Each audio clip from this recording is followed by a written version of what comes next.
get this started. So welcome everybody to evening seminar. My name is William. I see a lot of new faces in our class today. Welcome to everyone. Today I'm going to be giving a short talk, a little lecture about the basics of how to write an email.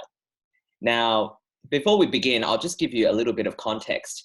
The reason I'm doing this is because, as you know, here in Australia, as well as in many other parts of the world, right, lots of people are currently stuck at home because of the coronavirus. And, you know, when you're at home, it's not very much to do. And I've been asked by a lot of people recently whether or not there was any way that they could use their time effectively to maybe improve their English. Now, just to give you a bit of a background, I'm usually a IELTS and PTE teacher. So the type of education I do over the last few years has been pretty specifically geared towards tests. But of course, you know, little exams and stuff like that do not make up all of the different areas of English that you're going to need in your day-to-day life, right? So there are many different things, things like writing emails, for example, which you're going to find are very useful for you if you plan to be working with people who speak English, or if you're planning to live in a native English-speaking country like Australia, right? So I thought it would be a good idea for me to start up a series of classes, not really geared towards any specific test. Let's just say that these are maybe designed so that you have a slightly better understanding of English.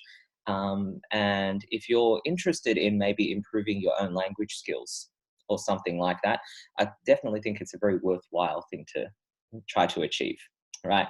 So if there's a lot of interest in this type of class, if people are enjoying it and lots of people are coming, then I'll probably just continue and make it like a bit of a weekly series or something like that, right? So let's just say today is kind of a bit of a trial, okay? I haven't actually done this before. In this kind of public forum. So it's going to be a bit of an experiment for me as well. And hopefully it goes pretty well. But yeah, today we're going to start off with what I would consider a pretty standard everyday type of thing, right? If you work in an office, right, or if you're a very social person, on average, you're probably going to receive 10 or more emails a day from people. And, you know, for some people, it might be a bit difficult.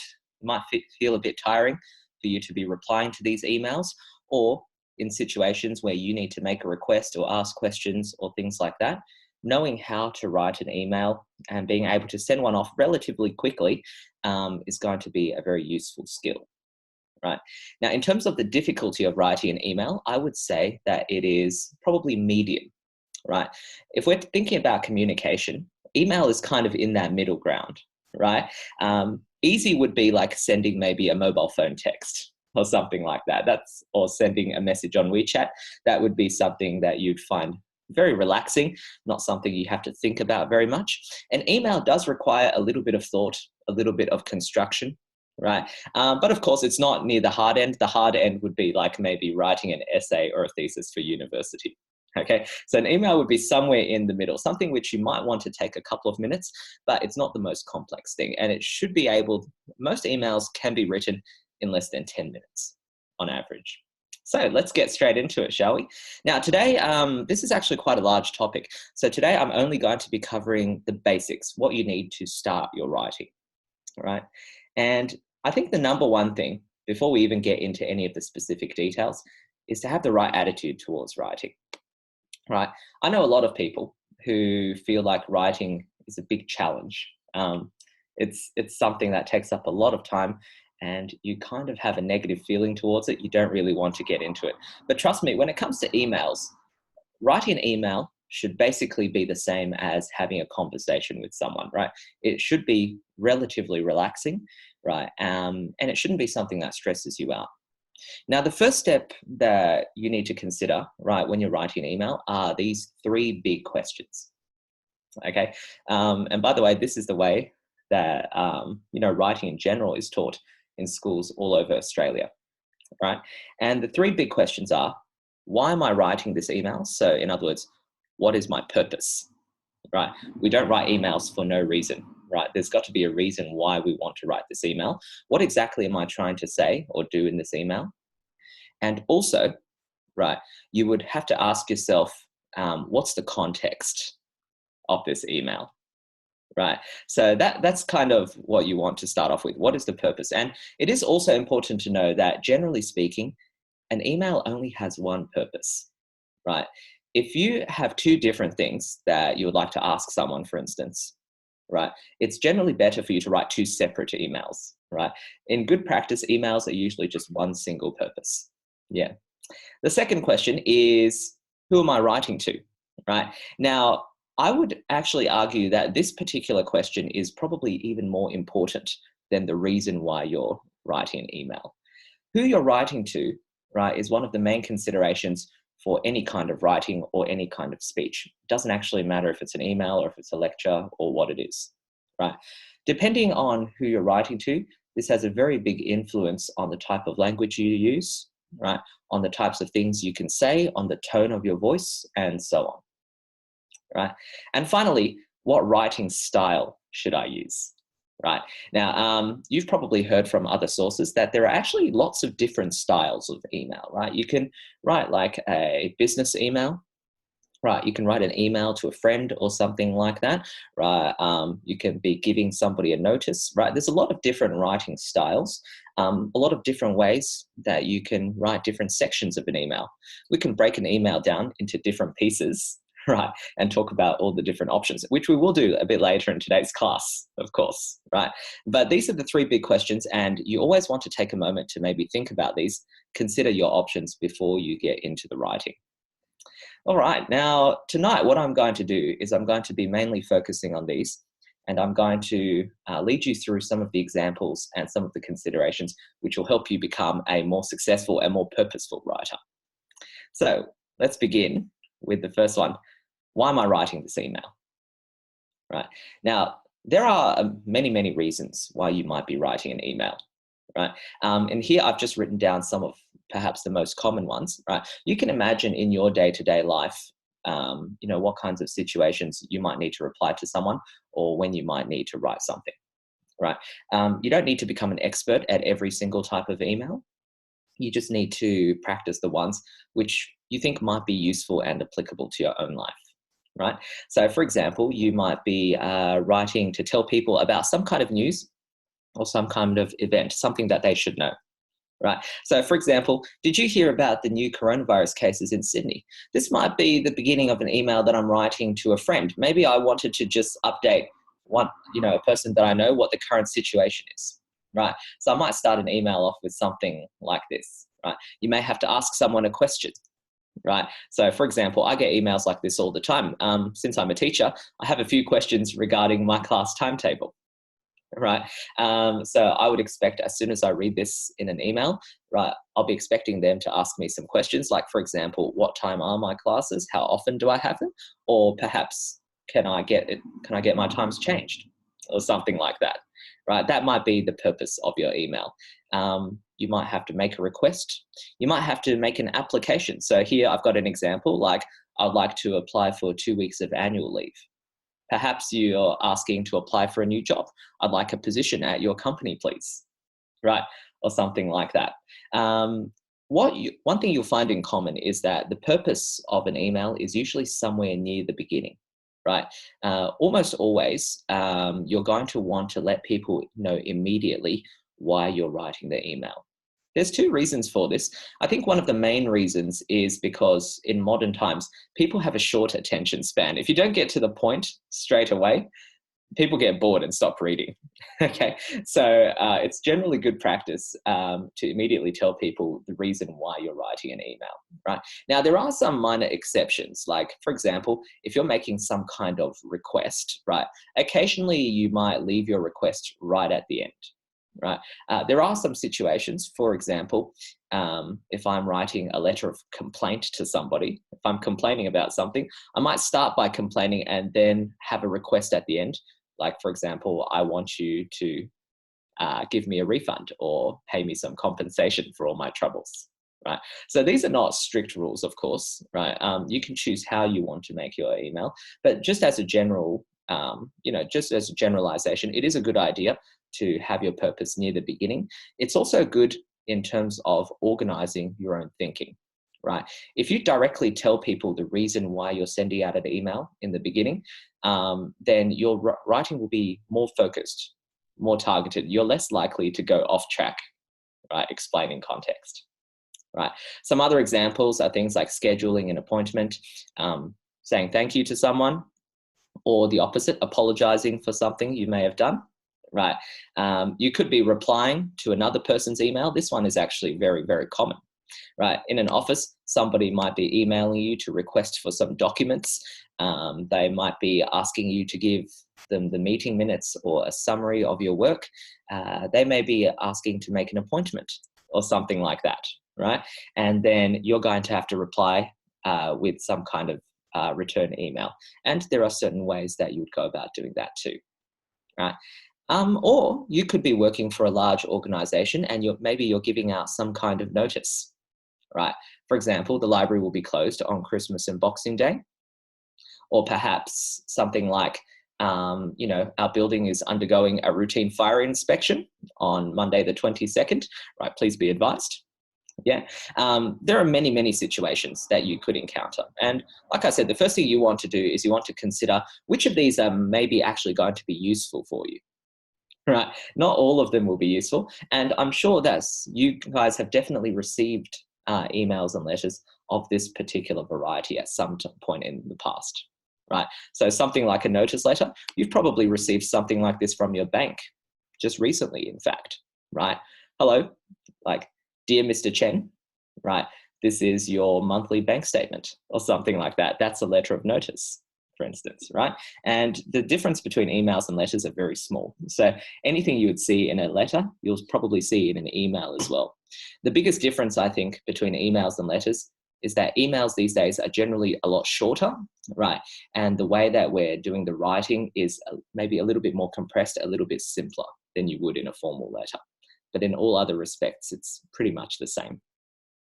So that's the first thing to consider before you write an email. Why are you writing it? The second thing is, who am I writing to, right? And in my personal opinion, this is probably the most important consideration you need to make, right? Because who you're writing to is really the basis for all the decisions that you make. Right. So the first thing you would ask yourself is, what's my relationship with this person? Who are you writing to exactly? Are you writing to a friend? Right. Are you writing to your partner?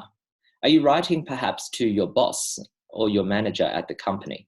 Right. The language that you're going to be using if you're talking to a friend is going to be very different to the language that you're using when you're talking to your boss.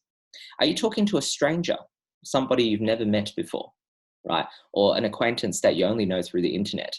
Have you been referred by somebody, right? So maybe a friend of yours has referred you to a doctor or something like that, and this is the first time you're contacting them. How do you want to begin that particular email, right? Is this, for example, somebody who you're going to actually be making a request of? So if you're going to make an application or ask for help, chances are you're going to want to be a little bit more polite compared to if you're making a complaint to someone. So what exactly is your relationship with this person determines quite a lot, right?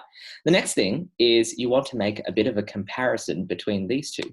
What do you want versus what would they want? Right? Understanding what other people want is actually a very big key to communication success, right? If you want something that they don't want, then, they're very likely to have a negative feeling towards you, right? So for example, if you're complaining and asking for a refund, obviously they don't want to give you the money. So you need to think about how you're going to resolve that kind of conflict or clash, right? Understanding what other people want, giving them good offers and good considerations is one of the keys to having successful communication, right? And also something that I usually think about when I'm crafting my message, right? Some of these other questions directly relate to the answers to your previous questions. So should I be formal or informal? Depends a lot on what is my relationship with that person, right? So the kind of language or the formality, right, kind of depends on the situation. So for example, if I have a friend, right, a close friend who I haven't seen for a long time, and I'm just writing an email to say hello, I might say, "Hi, John, how's it going?" right? How are the wife and kids and stuff like that? These are very, very common things that you might say in regular conversation, right? And for a close friend, that would be a very appropriate type of communication to choose, right? But if you're writing a letter, requesting a job interview or something like that, well, that's not such a good choice, is it? Right? The person who's receiving the letter, the employer, right, might think that you're a bit unprofessional. So the level of formality depends on the situation. In the same way, if you're writing to, for example, someone in your family, you don't want to use something that's too formal. You don't want to say greetings or to whom it may concern, right? That's a little bit too formal for that particular situation, and it will make them feel uncomfortable if you're treating them like a stranger. So, right, this type of decision is the answer to the question of how formal should I be is always, it depends. Depends on the situation that you're in, right? So today I'll probably be giving you a couple of different options as to what you might consider going with, right? The same thing with language and tone. One thing that I always find interesting is people, whenever I'm talking about writing, people often say to me, do I have to be very formal and polite, right? And the interesting question that I think is being asked here is, do you need to be polite in a letter? Well, you might say, in terms of your language use, 90% of the time, you do want to be polite, right? For most people, you want to be very formal, right? For most people, you want to seem like a professional person when you're writing emails, right? But that's 90% of the time. Sometimes you don't want to be polite, right?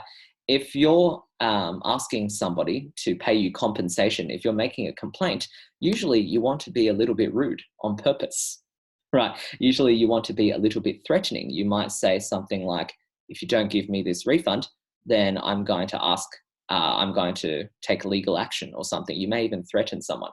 That's not polite at all, right? But again, it largely depends on what your purpose is, right? Good communication is about understanding what you can get away with, and often politeness is not actually the way to go. And finally, you would want to think about what they know, right? One thing that I think is very important if you're a communicator is to think about the type of things that you can actually talk about, right? So let me give you a very simple example. Imagine if I'm a doctor, right? And you guys are one of my patients. I want to send you an email telling you about some test results, right? So let's say you've just done a health check and I've got your test results and I'm talking about them. There's many different ways that I could potentially present the information, right? So for instance, I might say something like, the test results reveal that you have a case of arterial hypertension. Now, you would ask yourself, do you think that's a good way to communicate? Is that very effective, right? Well, if I said something like that as a doctor, chances are, if you receive that email, you're going to get very worried, right? I don't know what hypertension is, right? It sounds kind of bad. You're guessing it might be a disease based on the context, right? Straight away, you're going to be jumping onto Google, right, and trying to find out what's going on. This seems like a very bad way to communicate to people, right? Because I'm saying something which they don't really know about. Right? I'm using language that's inappropriate to the situation.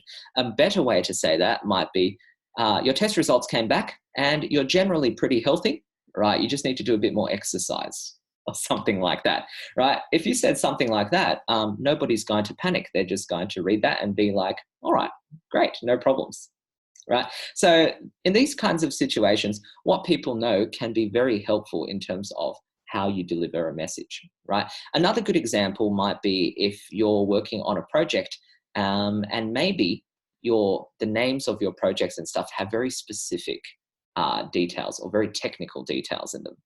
For instance, last year I was working with a bunch of programmers, right? And these programmers were using some special, programming languages, and they were using all kinds of very technical software names and things like that. And often we had some communication problems because they would say things to me like, I'm coding in PHP. And I'm thinking to myself, I don't know what PHP actually stands for, right? I didn't do an IT degree. at my university. So this is an example of a situation where a person hasn't really stopped to consider what the person who I'm speaking to, right, the audience, what do they know? What kind of knowledge do they know? If you want to say something like this, you can, but you may have to consider putting in some kind of definition or explaining what you're actually talking about, giving people enough context, right? So that's also something else that you should be considering. And then finally, the last thing, right, is the writing style. And I think this is probably the area which I get the most questions about in general, right? And this is kind of diving into the more specific details behind writing, right? So there's a lot of little details in any given piece of writing you're doing, especially emails, right? And there's lots of questions. Like, people often ask me, is it correct to say Dear John, or is it Dear Mr. Watson, or greetings, or to whom it may concern? How do I know what situation I use each of these particular types of greetings in, right? They are a little bit different from each other, right? What's your subject line, right? So before they click to open your email, what should be the first line that they actually see, right? Especially if it's a stranger, especially if you're doing some kind of advertising, right? The choice of subject line can have a big impact on whether or not they actually choose to read your email, right? Should I say something nice as a greeting? How are the wife and kids, right? It's great to meet you at last night's gala, right? How do I decide what type of pleasantry is being used in each situation, right? Do I need to give some background information in terms of why I'm writing this particular email, right? Is it because you just received an instruction from the head office, right?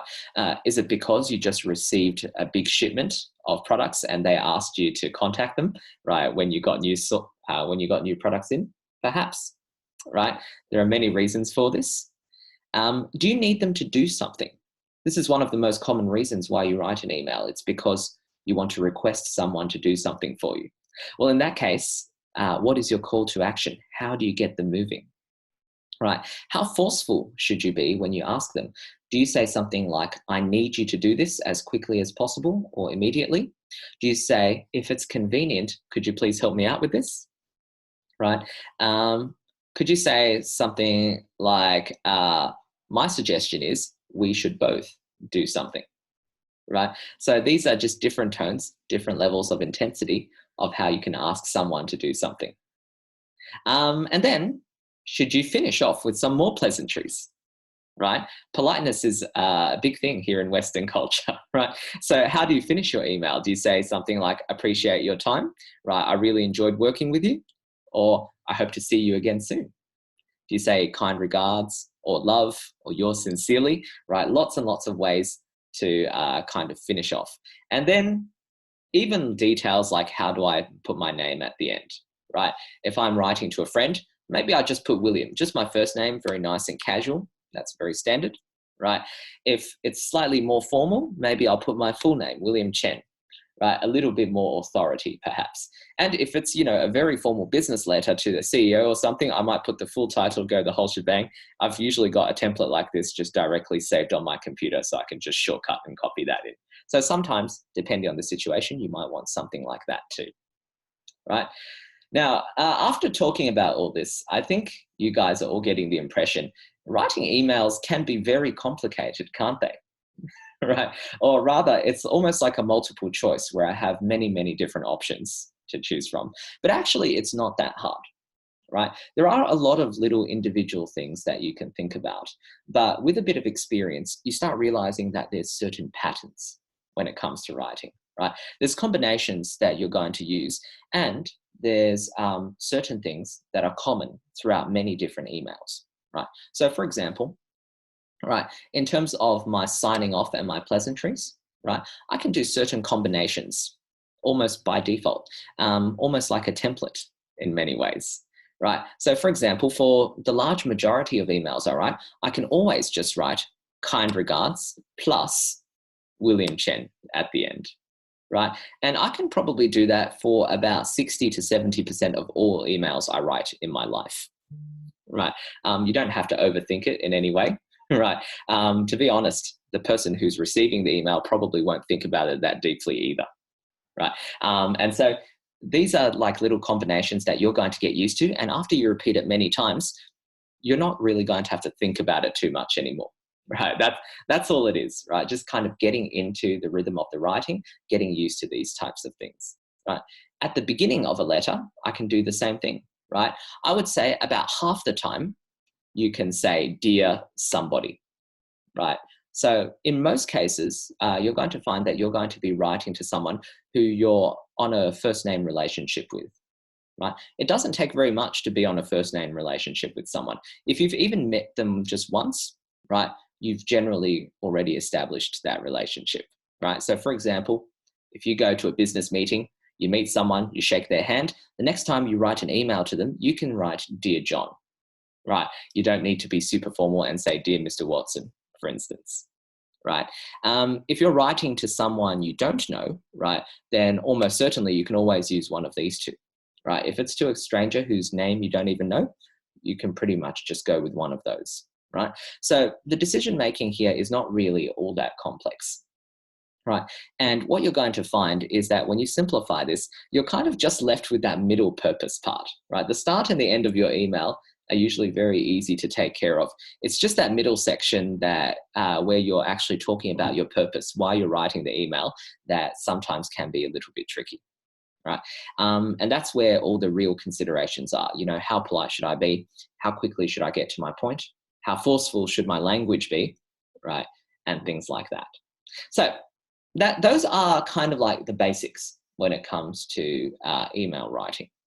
All right. And I think most of it is fairly easy to understand, and most of it relies a lot on your experience. The more emails you read from other people, right, and the more emails you write, the more comfortable you're going to become in making these types of decisions. So for today's class, I was thinking what I might do is I might give you an example of how to write an email from start to finish, right?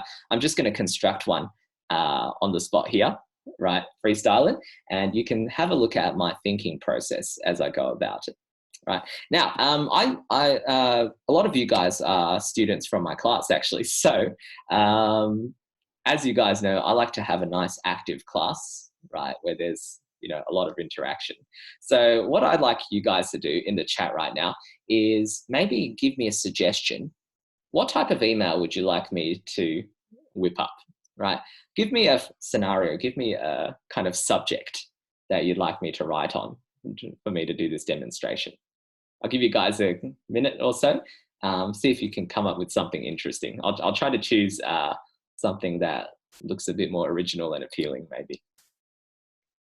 So yeah, just take a moment and maybe suggest what kind of email you would be interested in having a look at, right? If you're working in an office or something and you're receiving emails, maybe you can give me an example of a subject or an email that you have received recently, right? And perhaps you want to see how you would craft a reply. All right, so Jackie says, asking a chartered accountant to extend my migration skill assessment. All right, yeah, good, right? So now I'll be honest with you, I don't know too much about migration skill assessments, right? But there's no reason why we can't actually write an email about it. So what type of email is that? That's kind of like a request style email, isn't it? Right? So in other words, you want to ask somebody to do something for you.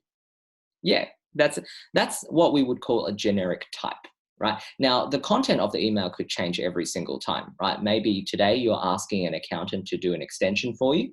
Maybe the next day, right, you're asking a delivery service to make it an express delivery or something, right? Maybe the day after that, you're asking for a manual delivery of furniture or something, right? The situation could change, but the generic type of email is always the same. Now, do I have any other suggestions? If not, I'm perfectly happy to go with this. Although, Jackie, I might need you to fill me in on a couple of just the general details so I know what I'm actually talking about.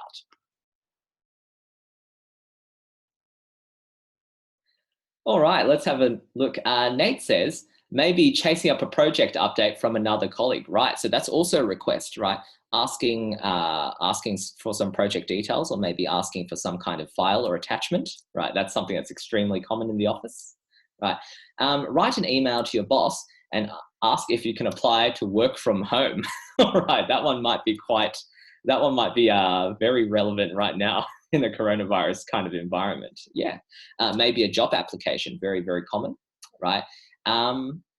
Contact a university to talk about an offer. Asking my client to reply to the quotation that I sent a couple of days ago, but I don't want to make it sound like I'm pushing him. All right, that one is very specific.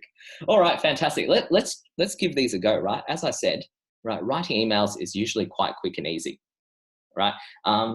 So we can actually probably blast through quite a few of them in a short amount of time. Now, let's start with this one, the chartered accountant one, right? So I'm just going to directly put this here, right? So our topic, right? Our topic is asking a chartered accountant, right, to extend your migration skill assessment. All right, fantastic. Right, and you know, to me, this is actually going to be quite a challenging topic in the sense that I don't actually know what a migration skill assessment really entails, right? It's not really my area of expertise, but that's perfect, right? Whenever you have an opportunity like this, don't shy away from it. Just give it a go. All I'm missing right now is just a little bit of background context, right? In terms of the actual email itself, I can probably write most of it up without even knowing what the skill assessment actually is.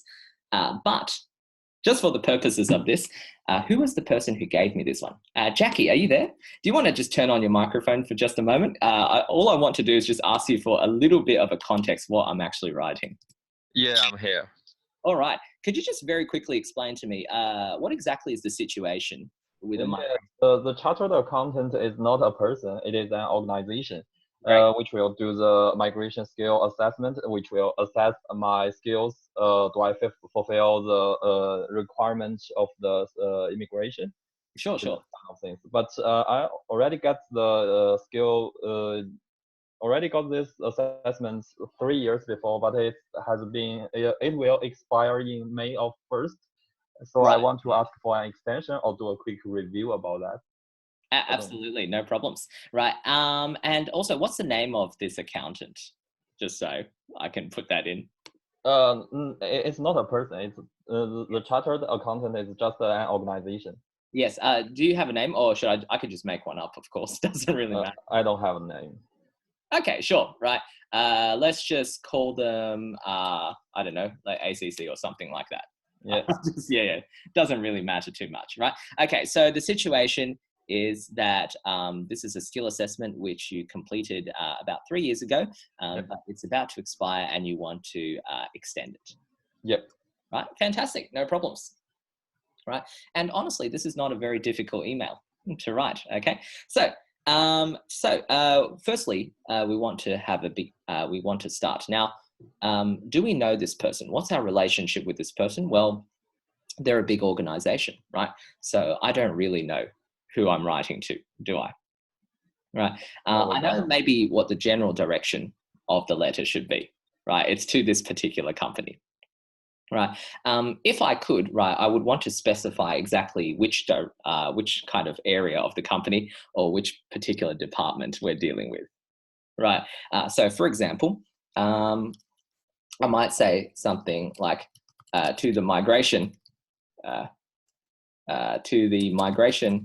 assessment board, right, ACC, or something like that, right? So if I can be a little bit more specific, if I can say like to the human resources department or to the mathematics department of the University of New South Wales, if I know the specific area or who it's being directed to roughly in a big organization, then that's always going to be best. If not, I could also just write to whom it may concern, which is like the classic I don't know who I'm writing to situation. Okay, so I choose one of these two, right? Now, the next thing I'm going to write is I'm going to get directly to the point, right?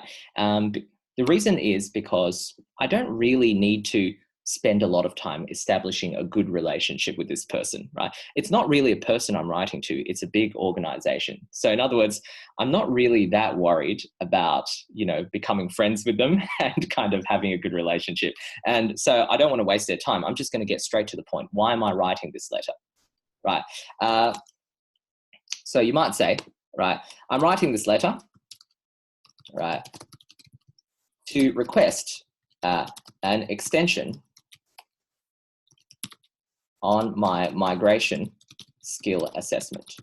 As a general rule, if you're going to ask for something, it's usually considered polite to give a bit of context or background detail as to why you're making the request. So after you say the reason why you're making this request, right, then you're going to give a little bit of background information, right, regarding why. So that's pretty much the context that you told me just before, right? So you might say something like, I actually completed, right, this assessment 3 years ago. However, right, my current assessment, I guess documentation, will expire on, let's say, May 20, 2020 this year, right? Oh, sorry, I forgot to ask Jackie, what do you need this assessment for? For applying for the immigration. Right. So basically just the same assessment, but just an extension, need an extension. Yeah, absolutely. Right. So I require an extension for my immigration application. Okay. Yep. Cool. Done. Nice and simple, right? Very straight to the point, right? We're not writing very complex sentences here, right? We're just directly telling people what the facts are, right? And then after that, right, what you're going to then put in is some kind of specific details. So for example, if you ask someone for an extension, right, you want to be a bit more specific. How long do you need the extension for, and why? When do you need the extension by?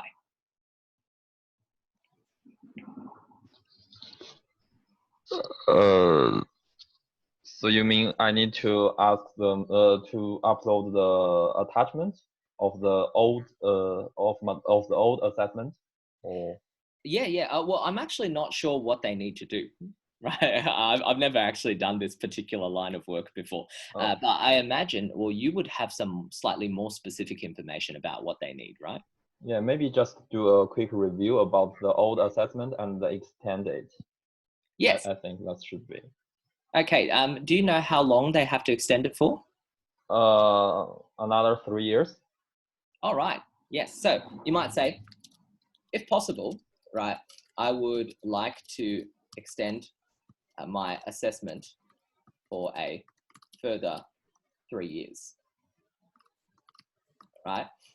Could you please, right, review my old assessment, right, and let me know if I need to complete any additional paperwork, right? Okay. Or if there are any specific steps I need to take to do this extension. All right, so basically just give me all the information I need. Okay, got that.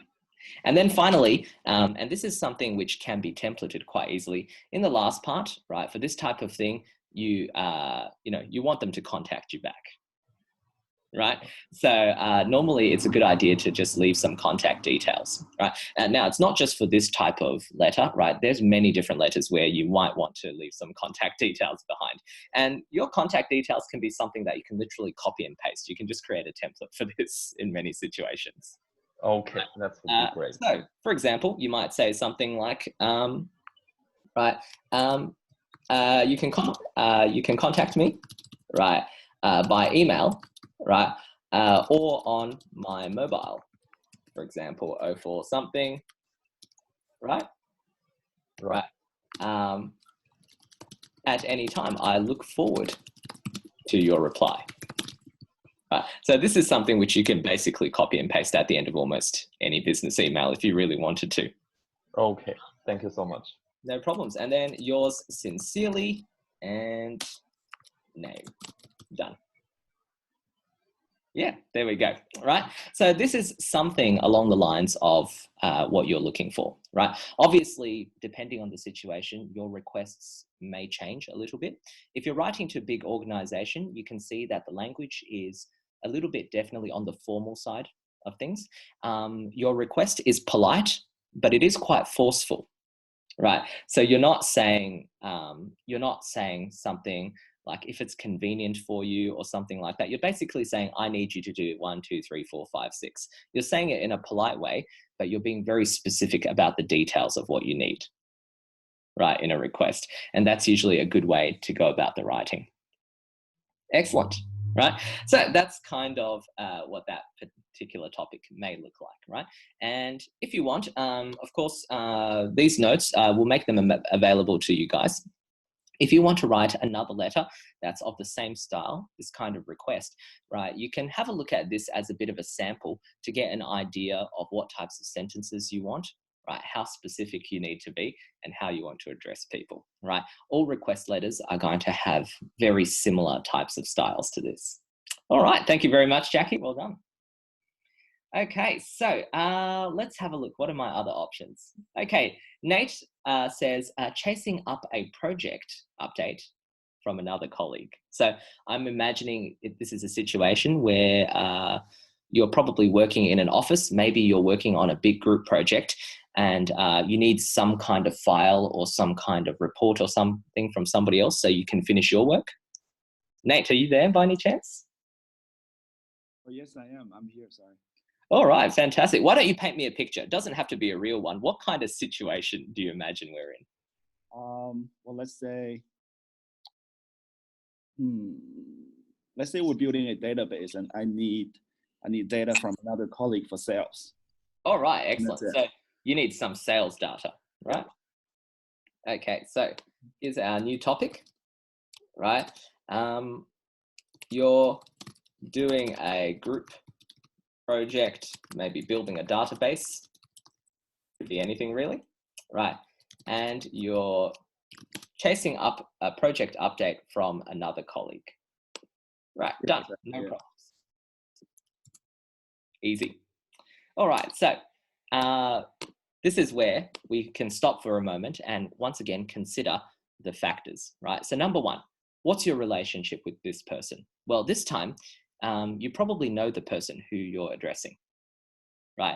Most likely you're, if not in the same team, at least in the same company, almost certainly someone you've met before, right? Yeah. Let's say his name is Kyle. Kyle, right, fine, no problems. Let's go, dear Kyle. Right, now, depending on how often you've asked Kyle for this particular piece, your level of politeness may change. But let's assume for now that Kyle is on a reasonable relationship with you, or at least professional. So you're not super angry at him yet because he's running late. Yeah. So cool, we're going to start with dear Kyle, right? What we're going to do now is before we make the request is going to basically be, I need you to send me some files for the project update.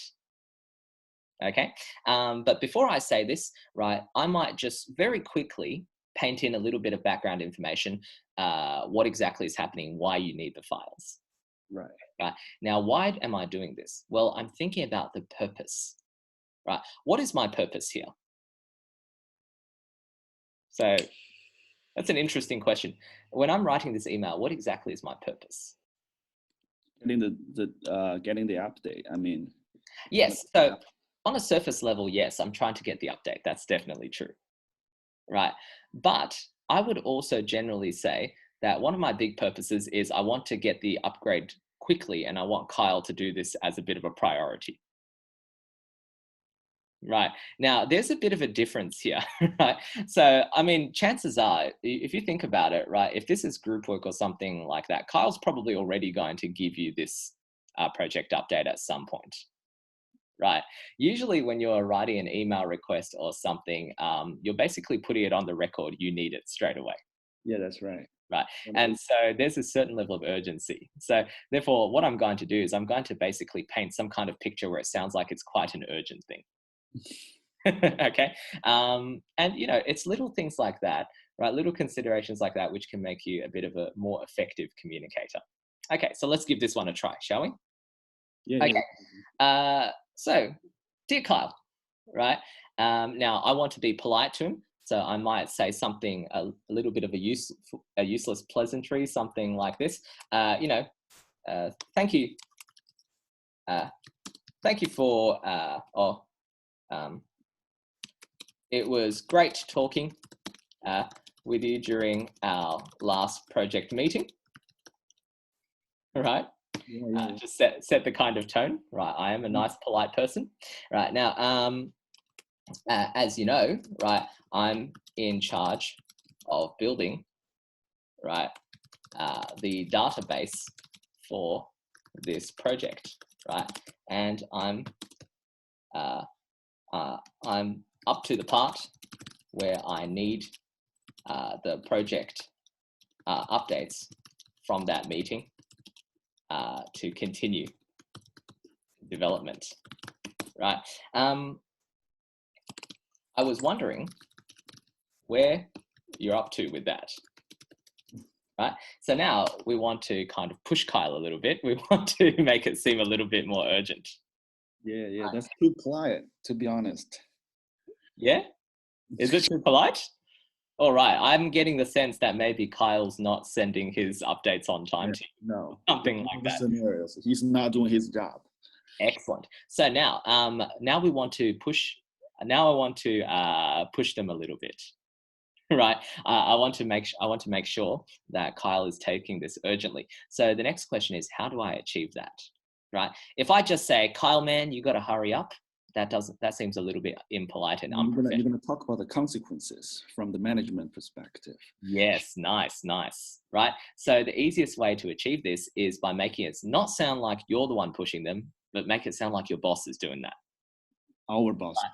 Use authority to kind of get what you want, right? Now, I will say this is not strictly an English tactic. This is more of a psychological tactic. But when you're writing emails, these are the kinds of little techniques that can be very helpful for you, right? Mm-hmm. So if I want something done quickly, I want to make it sound like the boss directly told me to, right? I'm not going to threaten him, but I'm going to make it sound like this. No. We don't want big trouble. So I'm going to say something like, now, give me a name for the boss. Doesn't really matter. I'm just picking one. William. Okay, William. Right, sure, no problems. Okay, so William emailed me this afternoon, right, and said that this part of the project needs to be finished at 5 p.m. tomorrow afternoon, right, at the latest, right. So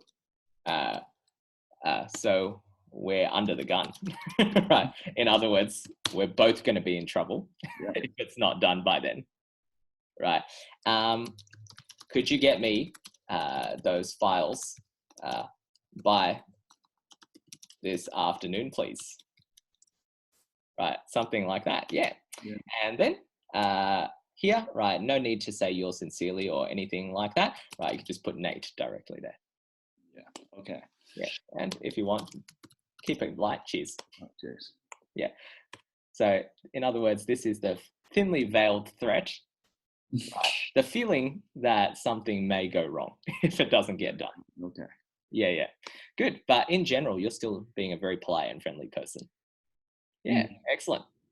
So once again, right, one thing I want to point out to you, always remember exactly what you want, right? A lot of times you have like a general type of situation. You know you need the files, but you always forget to set deadlines for when you want things to be done by, right? One of the easiest ways to get things done is to give people targets to work towards. Yeah. Yeah, right. Okay, thank you. No problems. Now, let's see, what else did we have here? right? We've got write an email to your boss and ask if I can apply for work from home. I'll do this one. And now I apologize to everybody else who there's some great suggestions, of course, but unfortunately I won't have enough time tonight to give you an example of every single email. But I think this one's quite interesting, right? So this is the last one we'll do. Write an email to your boss and ask if you can work from home. Right. Now, I'm assuming that this is a coronavirus, I guess, a coronavirus-inspired type of situation, right? Even if it isn't, let's just assume that it is, right? So I'm thinking about this particular request, and I'm thinking, what do I need, right? What do I need to be convincing? Maybe my boss doesn't want to let me work from home. There's certain disadvantages to working from home, right? So my question is, what does your boss want and what do you want? Once again, right? You want to work from home because at work you're being exposed to a lot of other people and it's kind of dangerous. But if you say that, it sounds a little bit selfish, doesn't it? Right? Because everyone else is working at the office. Everyone else is in the same amount of danger. Why should you be the special one? It doesn't sound so good. Right? So maybe you want to come up with a slightly different excuse as to why you should stay at home and work, right? Now, the second thing, right? The second thing you want to consider is what your boss wants, right? Why do you think your boss might not want you to work at home? Well, the first reason that I might think of is because if you're working at home, your boss might be concerned that you might not be super productive, right? Your boss might be concerned about not being able to supervise you or anything like that, right? And they might not be getting the maximum value out of your work. So you need to have some kind of assurance that even if you are working at home, right, it's going to be a good thing. You're going to get all the work done. It's going to be exactly the same as if you were at the office, possibly even better. Does that make sense to everyone? Right? So that's what I mean when I mean think about who you're writing to and what they might be thinking in this kind of situation. Okay, and so with that in mind, let's try writing this email, right? Vivi, where are you?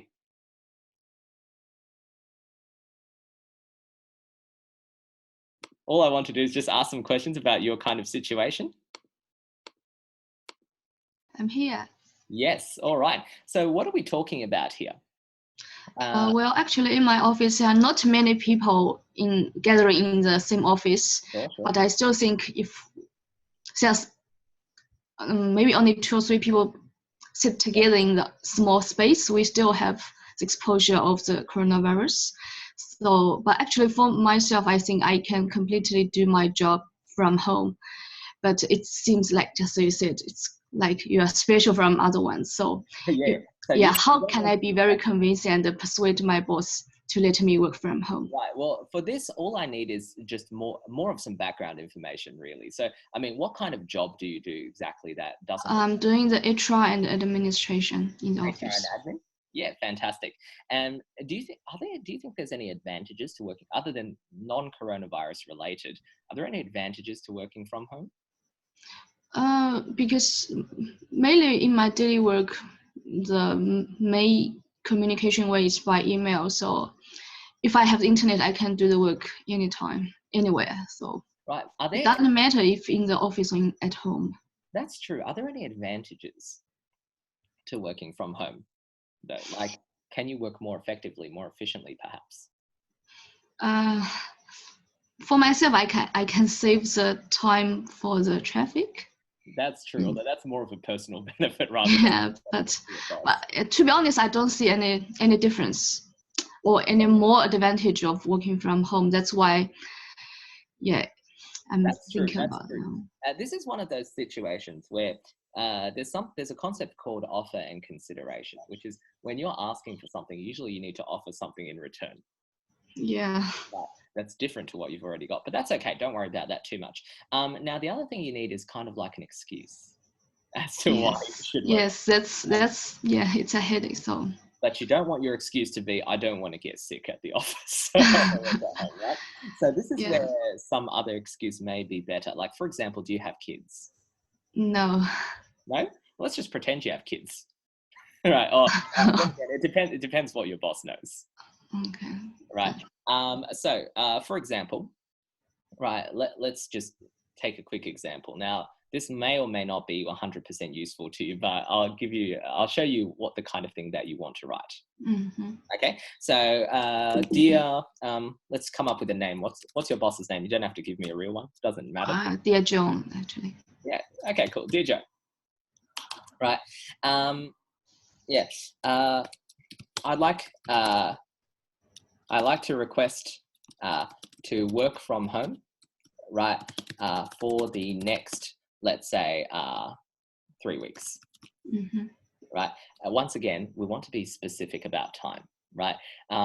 Usually what you need to do is you need to think about what the other person's thinking, right? As soon as you ask you need to work from home, right, your boss is going to be thinking why and for how long, straight away. Mm-hmm. In fact, if you ask for annual leave or anything, they're probably going to be asking exactly the same thing, right? Because their job is to make sure everyone's working and the work gets done. You know what I mean? Yes. Right. So it's kind of like, how's it going to affect me? Right. Now, the reason for this, right? So, for example, let's say you have someone in your family who's sick and you need to take care of them, for instance. Mm-hmm. Right. That could be something that's quite reasonable. Okay. So, for instance, you might say something like, recently, my sister, for example, got sick, and we're not sure whether or not it is the coronavirus, for example, right? However, right, she needs somebody, right, to take care of her kids, right, and she's doing self-quarantine just in case, right? So for the next 3 weeks, right, I'm going to have to be their guardian, right, full time. Right. So you want to say something like this, right? So this is a kind of excuse that seems very reasonable. There's not very much you can do about it. Mm-hmm. Right? And you know, if your boss is a nice person, there's not really like anything she can say in that kind of situation. Right. However, right, you're not fully asking for your leave, right? So you want to appear like you're still very conscientious and you care about your company. Mm-hmm. Right. So you're going to assure your boss that you're still going to be able to do all your jobs from work, from home. Mm-hmm. Right. You know, so I know our company, right, is going through a rough time, right? And I want to do everything I can to help, right? I'm very confident, right, that I can work from home just as effectively as from the office, right? I'll be able to put in my regular hours. And what kinds of jobs are you doing roughly? Like HR and administration. Right. So my regular hours on HR and admin, Mm-hmm. right, from my home office, let's say. Okay. Yeah.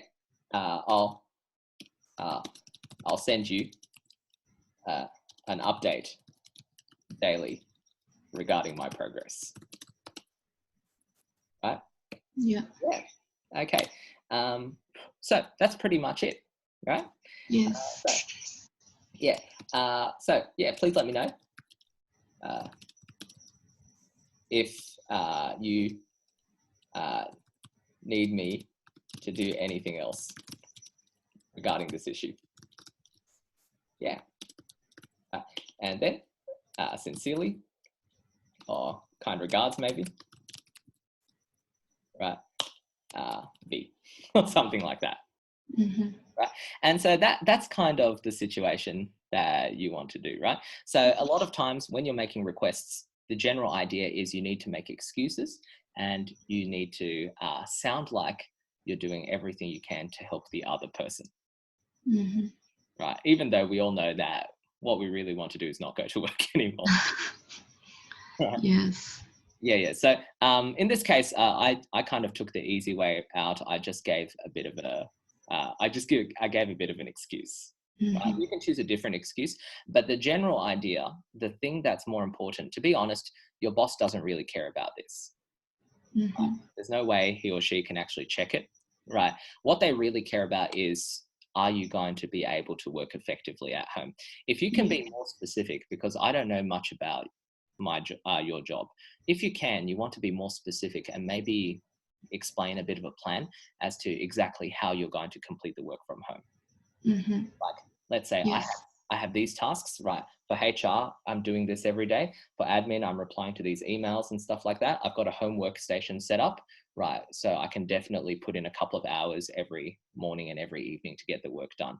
Basically, make sure your boss is assured, right, that you're going to be working hard from home, Mm-hmm.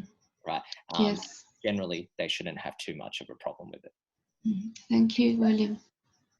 No problem at all. All right, fantastic. And we could do this all day, right?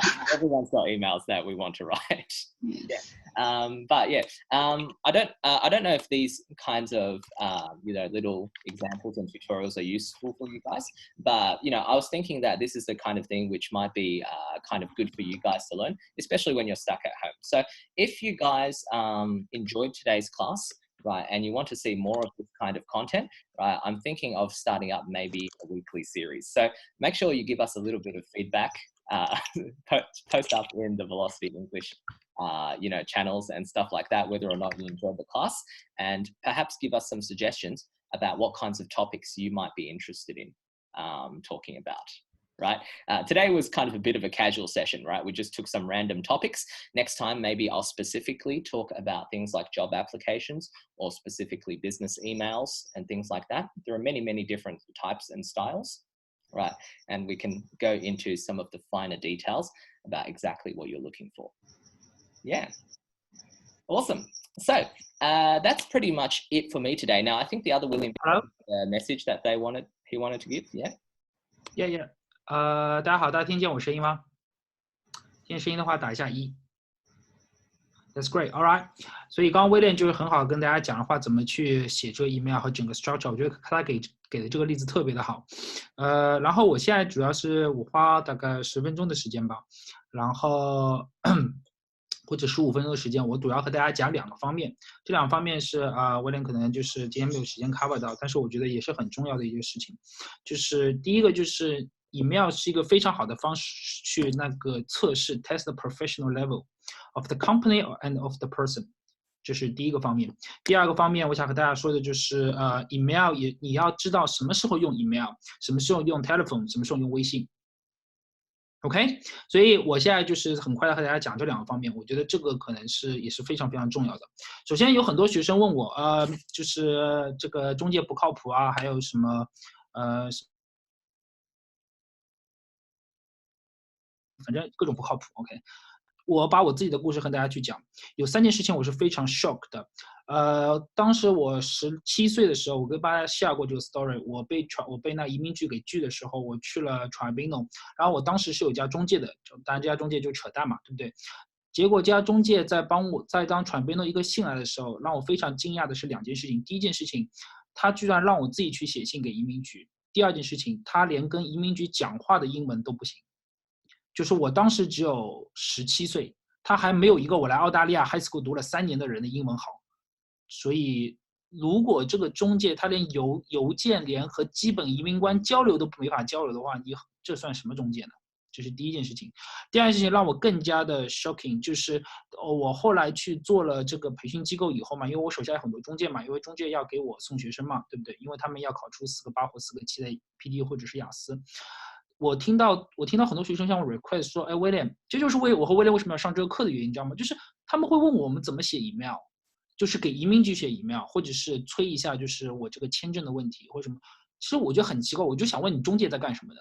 后来我才知道，原来70%中介不替你写 email， 他会让你自己写 email。我觉得这是非常危险的一件事情，因为你没有 dealing过移民官，你有没有dealing过 case office， 你怎么能去写这 email 呢？可是让我觉得非常吃惊的事情是，70%中介居然还是让你们去写这 email， 你觉得正常吗？那你要这中介干什么呢？然后第3件事情让我更加 shock 的，比第2件事情还要 shock 的事情就是，如果这家中介给你写 email， 我发现他们会让公司里面的 intern 来写你这 email。就比如说澳大利亚那些大的中介嘛，你知道吗？牛逼的人都见不到的，你知道吧？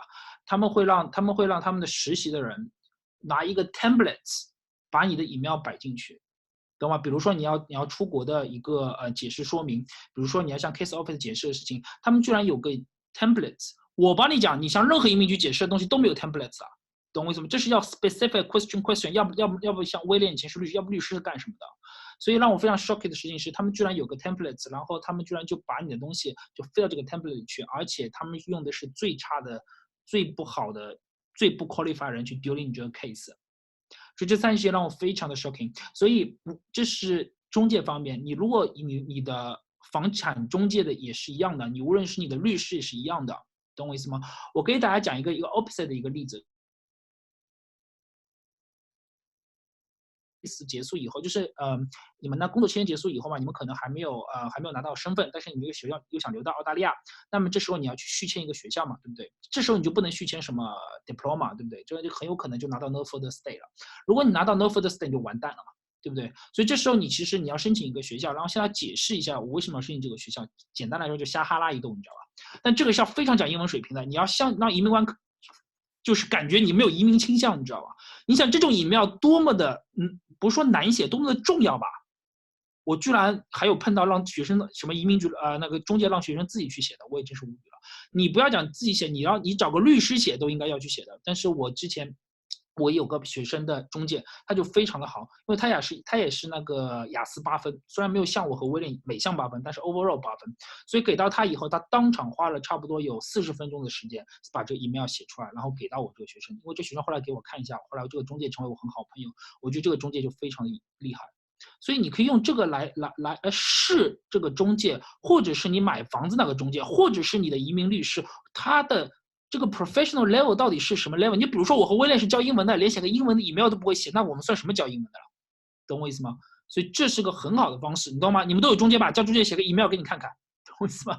所以这是第一点。第二就是你可以拿这个来来测试你 apply 的 job。你们不是要申请工作吗？如果这份工作，这个老板跟你讲话全部都是用微信跟你讲的，从来不跟你 email， 这算啥公司呢？对吧？你们等着上今日吐槽君吧。你想想上今日吐槽君的那些东西全部都是用微信的，你知道吗？全部的截图啊！你有看上今日吐槽君的是不截图的吗？没有邮箱的吗？没有，为什么？邮箱是一个铁证，懂我意思吗？所以如果你有觉得不正规的，或者觉得这公司不正规的，或者你觉得这个配不正规的，或者觉得这个移民率怎么样，你就说不要给我发短微信，直接给我发邮箱，我们什么通过邮箱来。除了通过微信的一大段文字，大家参考一下今日那吐槽君啊，都是一大段文字，看想吐的，你知道吧？所以这是第一个，你 email 的写法能够 test， 能够测试这个人和这个公司。不给你发 email， 你这是啥公司呢？第二个也是最重要的，就刚刚威廉讲的很好，就是如何写 email。但是我碰到的问题，我碰到的很多工作上的问题和实习员工的问题是，他们根本就不懂得什么时候该写 email， 什么时候该打电话，什么时候该发微信。我给大家讲一个我亲身经历的一件事情。我之前有一个员工，他要回中国1个礼拜，他没有解释什么原因，我也不在乎他什么原因，我也不是挖人家隐私的人，对吧？他直接就给我发了个短信，而且短短2行字说我要回去了。你觉得这合理吗？这是完全不合理的，懂吗？不要轻易给老板发这种2行字的微信，而且你请的是工签，一定要是写邮箱的。而且我当时帮他说你要写个 email 的时候，他下一句话回我的是那我怎么写？我应该写什么？所以这就是一个典型的，他不懂得什么时候应该写 email。第二，他也不懂得如何写 email， 就算他知道写 email， 他也不知道如何去写，证明了第一他没有工作过，第二他完全不懂得工作到底是什么。所以你要清楚，当你特别是这个 project 是几个人在做的时候，你一定要有个，所以很多人用 Asana 知道吗？这是个管理文档 management tools。那个如果你学过那个 management planning 的话，就知道用这个 tools。你一定要写 email， 你可以分则制，对吗？这样的话，当老板来称职的时候，你说，哎，我给你发过 email， 你可以看一下 email 的内容。而当你是有就比如说我讲，哎，你工作做了没有？如果老板主动给你发那个邮件的话，不是主动给你发那个微信的话，你可以微信来回他。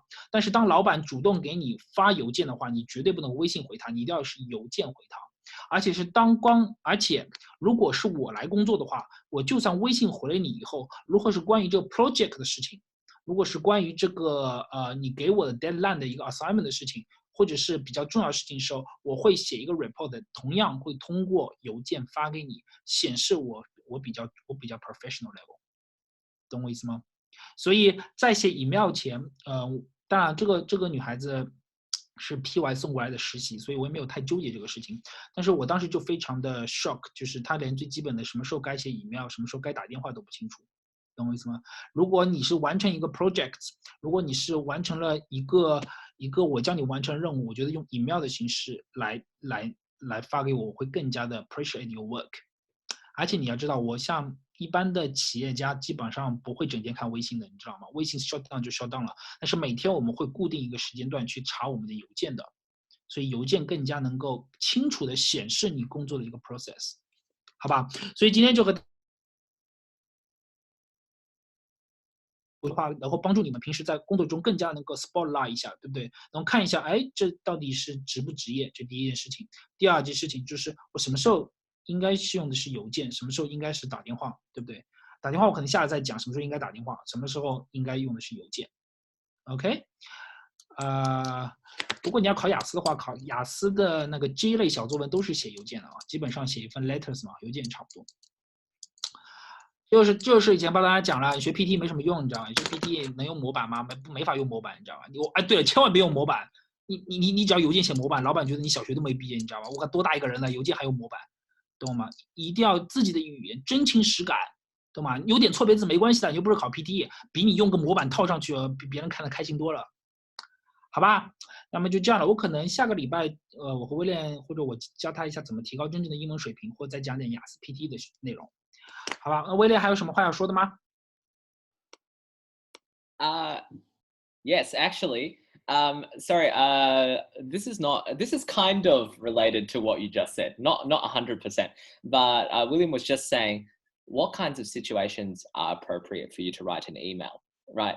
And the first thing I was thinking, right?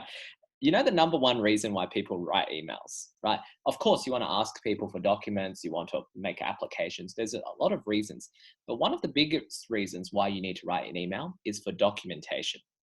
You want to have a piece of paper. You want to have proof that you did something. And I actually want to go backwards a little bit to a specific example that Nate was talking about before. Remember what I said just before? Remember that little letter that we wrote about chasing someone up for work, right? Where we said they need to give you some documents. Maybe you've already asked them a few times and they're running very late. You're getting very frustrated, right? So I was being too polite, perhaps. Here's one of the things that you might consider, right? One of the things that you want to do is you want them to get into a big hurry and you want it to be urgent, right? But quite often, if people are trying to dodge you or avoid you, they just don't really reply to your emails. They don't really say anything, right? But what you have, when you have an email, you have a documentation of you specifically asking for that particular help. So how do you make that work to your advantage? So Nate, going back to you really quick, right? Here's a very good way for you to make them hurry up.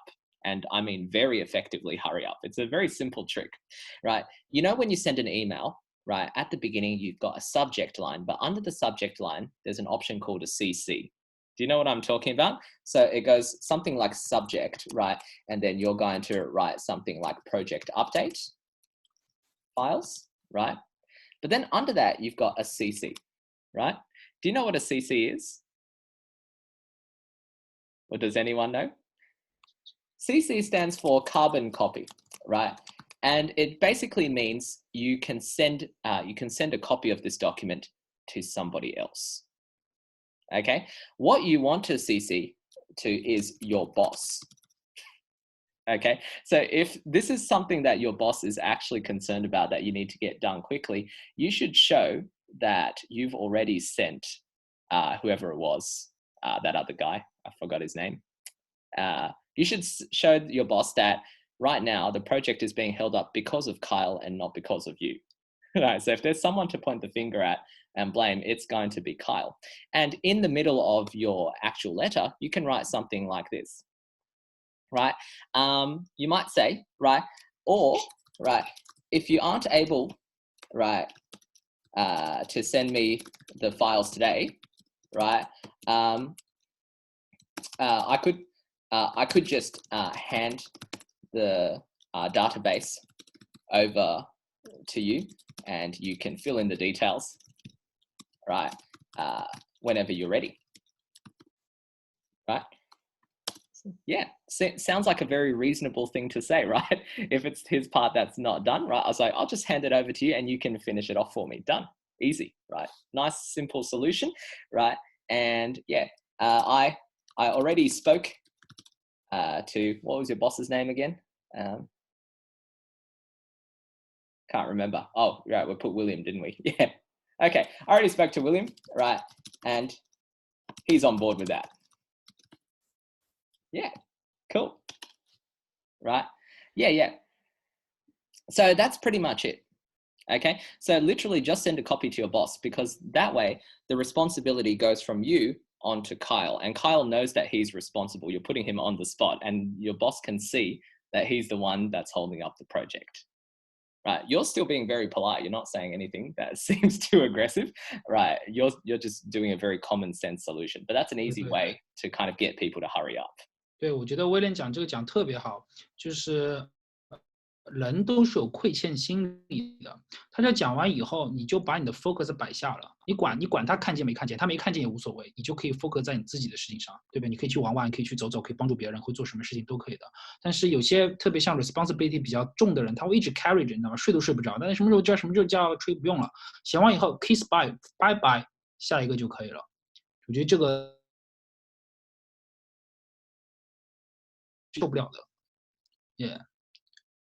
他不烂最好，反正你都送过去了，你管他不烂不烂，对不对？ You don't want to do the blind carbon copy. You want him to see exactly who this email is being sent to. It's not unusual for you to forward an email to multiple people. 对。Okay, so you want everybody to know that this correspondence has happened, right? That way, you're not going to be the one who's blamed for the hold up.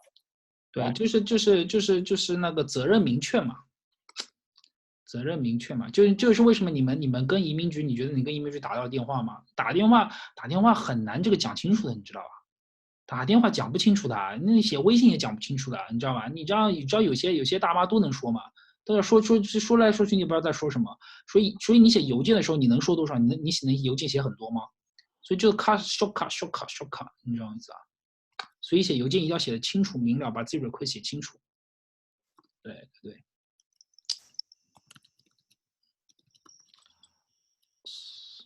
好了，那么就先这样吧。威廉还有什么要说的吗？大家有什么意见的话，可以在群里边给我们留。然后这个为什么给拉群呢？是因为我们这个 notes 呢，等会儿今天或者明天吧，我会摆到这个群里边，然后在群里面自己拿就是了，好吧？Yeah, that's great. Yeah, I think in the end, what you can say is, when it comes to even simple things like emails, there's a lot of little tricks, a lot of little things that you know from experience, right? And I guess the purpose for this class is just so you can get some experience, just learn a little bit. 对，最后再教大家最后一点，写邮件也是可以让你冷静下来，懂我意思吗？有时候你很 pissed 的，我也很 pissed 的，对吧？你直接给他打电话，直接就吵起来了，你知道吧？然后发微信，那肯定是进入吐槽君了，是吧？你就冷静一下，你知道吧？写个邮件可以让你冷静一下。首先邮件很难去撕，你知道，就几句话，然后你自己可以 calm down 一下，你知道吗？可以冷静一下。那么用邮件回他是最职业的方式，懂吗？我觉得有时候打电话不是很职业的，对。所以这个回邮件还有个最大好处就是让你能够安静下来，你懂我意思吗 Yeah. 所以 Okay. 是非常好的。OK. I think that's it for today, guys. Like I said, leave us some feedback. Let us know if you enjoyed the class. Let us know if there's any topics that you want us to cover in the future, right? We might do some more on letter writing. We might do some on like things like job interviews, how to prepare for those, maybe even casual conversation. If you get into an Uber on your way to the city, if you're driving to work or something, how can you have a chat with a complete stranger, right? These are all different language techniques that you can learn, right? Yeah, no problems. Thank you very much for coming. Hope you all enjoyed it, and have a wonderful evening. I'll see you guys later. Bye-bye.